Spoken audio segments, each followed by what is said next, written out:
j'ai vu que la vidéo 2020 là, plus peur que de mal, il y a eu pas mal de commentaires assez vifs, donc ça c'est très bien, c'est une bonne nouvelle.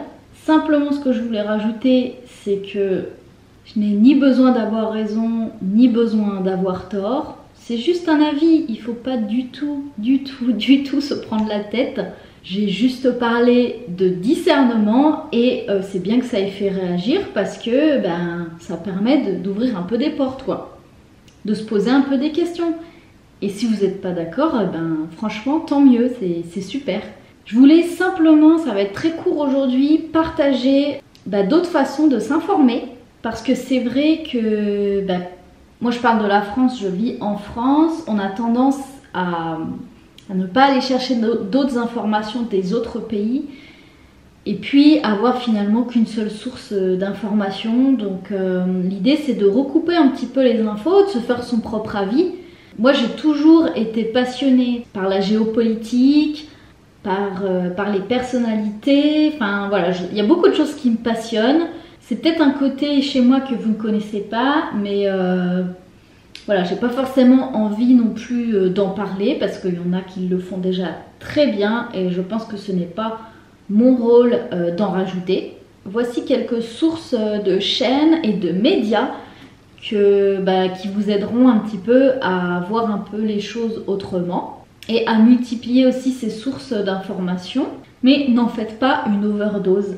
Par contre, si vraiment ça vous intéresse, qu'il y a des petites choses que vous avez envie d'en savoir plus, n'hésitez pas à creuser un petit peu, tout en gardant du détachement, parce que finalement la vérité, on ne sait pas du tout où elle est, on ne sait pas du tout...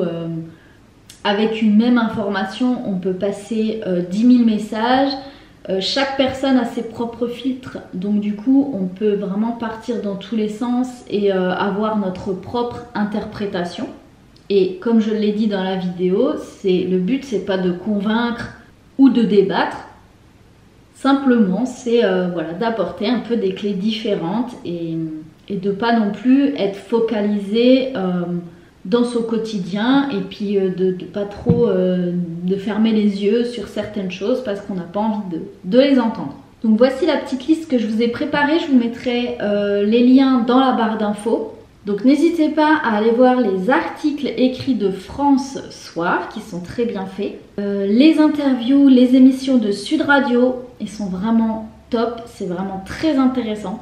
Vous pouvez aller voir aussi la chaîne TV Liberté. Vous pouvez aller voir aussi les émissions de Beurre FM, de la radio, parce qu'il y a vraiment des sujets passionnants. Ça prône vraiment la diversité et donne la parole à tout le monde.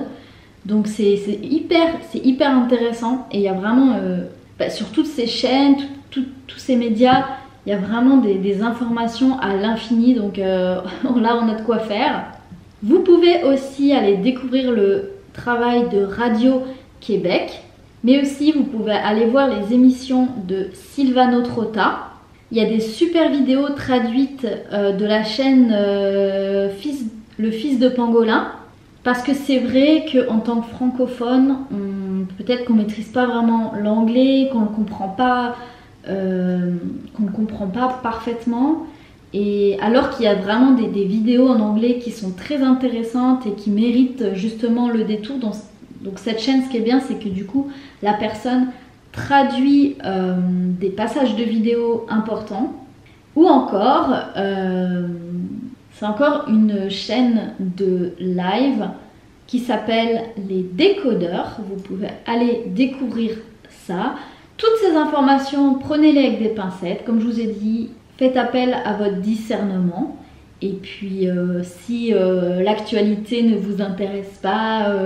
l'actualité internationale et tout ça ne vous intéresse pas, c'est ok aussi quoi. Je vous embrasse fort, prenez soin de vous surtout, c'est vraiment ça qui est important. Prenez soin de votre santé émotionnelle, de votre santé tout court physique et de votre santé mentale. À demain pour une nouvelle vidéo. À demain!